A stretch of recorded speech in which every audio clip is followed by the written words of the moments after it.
despite an apparent increase in climate hysteria among global warming theorists outraged by President Donald Trump, global sea levels have actually been declining since before Trump took office, according to data compiled by NASA and posted on its website.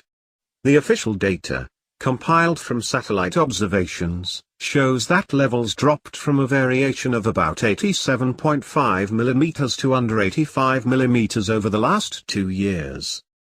What the development means over the long term, if anything, remains unclear, though it would tend to contradict the dire predictions of an accelerating rise in sea levels. But the establishment press, which shrieks about every real and imagined occurrence that might potentially lend credence to the increasingly discredited man-made global warming theory, has said literally nothing so far about the recent drop in sea levels. The news, first reported on the Ice Age Now website, drew massive worldwide attention only after being posted on the influential Drudge Report. Since then, it has been widely reported by the alternative media, once again bypassing the self-styled gatekeepers in the increasingly discredited establishment press that has long been pushing the man-made warming theory. NASA satellite sea level observations for the past 24 years show that, on average, sea levels have been rising 3.4 mm per year, noted Robert Felix, who operates the Ice Age Now site and believes an ice age is on the way. That's 0.134 inches, about the thickness of a dime and a nickel stacked together, per year. But when you focus in on 2016 and 2017, you get a different picture, he continued.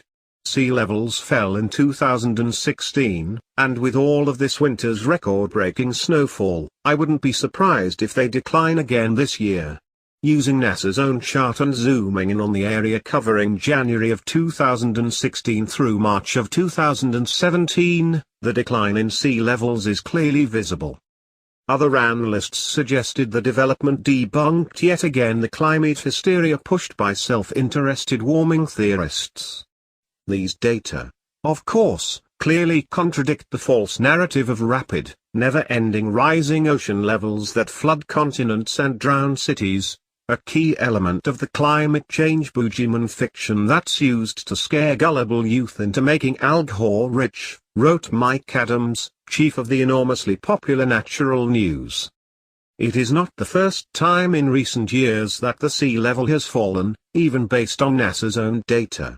Between 2010 and 2011, there was a significant decline, according to NASA's chart, although the tiny rise continued upward after that. Last year, the well-known Real Science blog highlighted NOAA data that also ran counter to the official narrative. According to the agency's sea level data from New Jersey and Manhattan, sea levels along the east coast of the United States have been steadily falling for at least 6 years.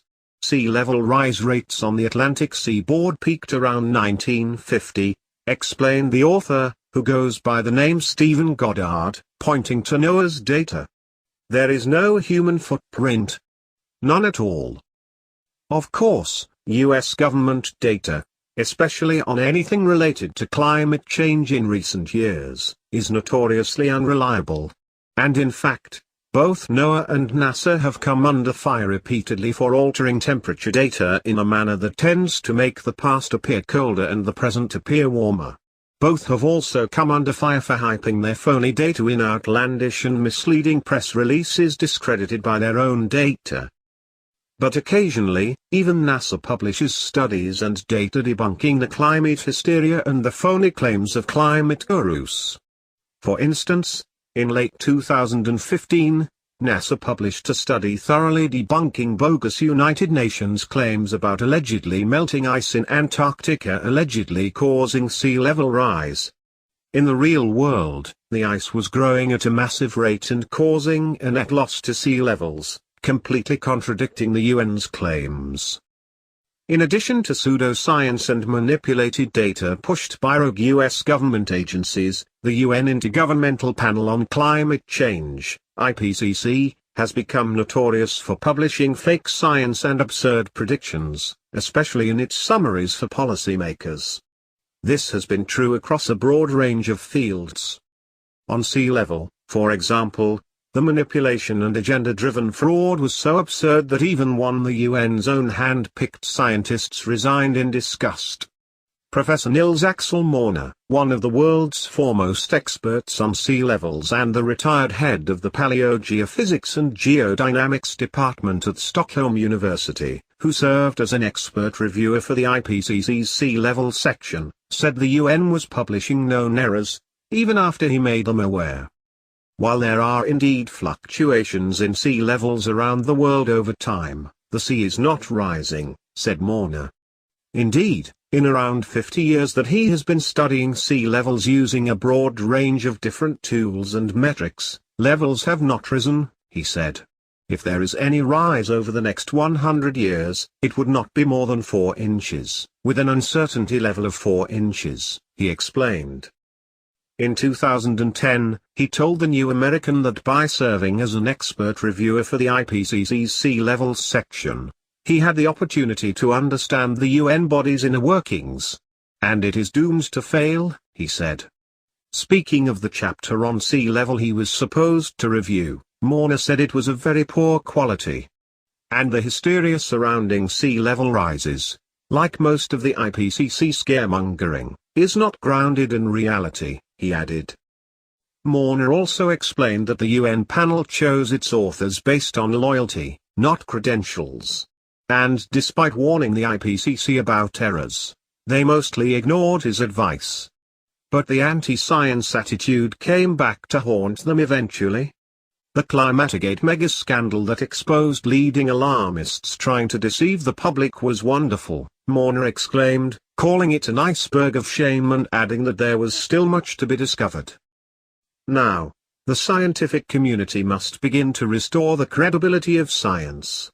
The first thing which has to come now is the restoration of scientific values, he argued, explaining that the climate campaign had autocratically tried to impose beliefs on the public that were not based on science.